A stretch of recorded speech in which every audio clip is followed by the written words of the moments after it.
आपण जदि वर्तमान आयुष्मान भारत स्वास्थ्य कल्याण योजना जदि आपण निजर हेल्थ आईडी बनाइबा चाहछन ताले गूगल ले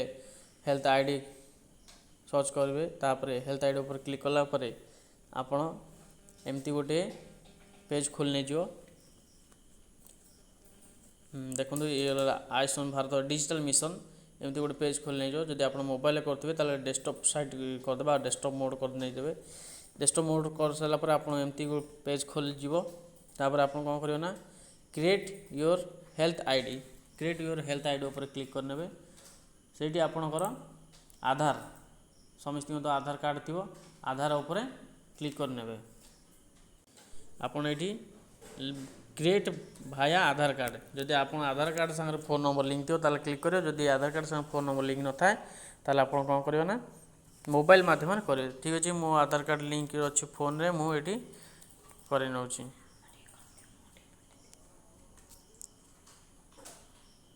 मो आधार कार्ड एंट्री कर सारापर देखो तले अच्छी आई एग्री कर सारापर आई एम नॉट रोबोट पर क्लिक करने यहाँ सक्सेसफुल हो सारापर आप सबमिट पर क्लिक करेंगे सबमिट ऊपर क्लिक कर सारापर जो आधार सांगे जो फोन नंबर लिंक थी से नंबर को गोटे ओटीपी जी ओटीपी जा सारापर आप ओटीपी एंटर कर सबमिट ऊपर पुणी क्लिक करने मोर ओटीपी एंटर करदेली ओटीपी एंटर कर सारापर सबमिट ऊपर क्लिक करनेली तापर आपन को आउ एक ओटी नंबर अर्थात फोन नंबर जो नंबर लिंक था से नंबर गोटे आप एंट्री करा पड़ो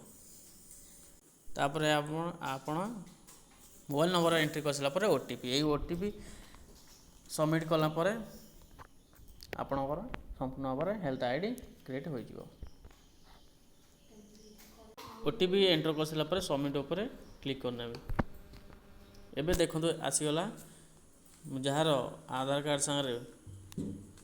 एंट्री कर आधार कार्ड एंट्री कर टोटाल डिटेलटा पलि आसला ठीक अच्छे एबे आमे तांकर हेल्थ आईडी क्रिएट करिया पड़ो ये हेल्थ आईडी क्रिएट करिया पड़ो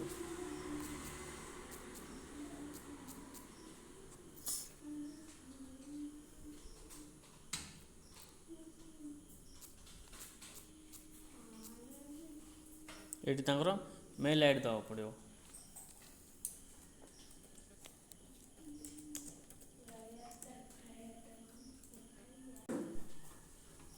ये आम मेल आईडी एंट्री करवा एबे देखो मेल आईडी एंट्री कर सारापर आम कौन करवा ना सब डिटेल चेक कर नहीं fast name middle name and last name जब किसी भूल थाए ताले आपण एडिट एडिट करें जेहेतु आम ये आधार बेसिस करुचे ताले आम ये कौन प्रकार एंट्री करा पड़ोनी से ऑटोमेटिक वेरीफाई हो देखो ये आमर संपूर्ण भाव में हो जाए